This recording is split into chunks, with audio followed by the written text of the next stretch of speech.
অয়ন, আমি এখন হোটেলে একজনের সাথে দেখা করতে যাচ্ছি। তুমি কিন্তু কাউকে বলবে না যে তুমি আমার স্বামী, বুঝেছো? কিন্তু রুষা, অয়ন, তুমি ভালো করেই জানো যে ভেতরে যারা আছেন তারা কত বড় লোক। ওরা যদি জানতে পারেন যে আমার স্বামী একজন গরিব কাঙ্গাল, তাহলে আমি কাউকে মুখ দেখাতে পারবো না। অয়ন নিজের স্ত্রী রুষার কথা শুনে চুপ করে যায়।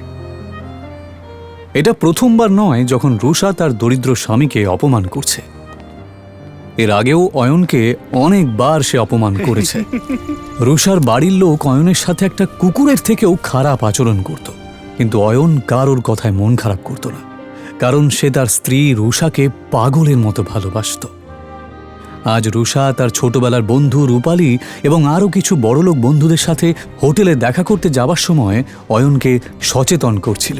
অয়ন, শেষবারের মতো বলছি, ভেতরে গিয়ে কোনো সিন ক্রিয়েট করবে না। ঠিক আছে, তুমি যা বলবে।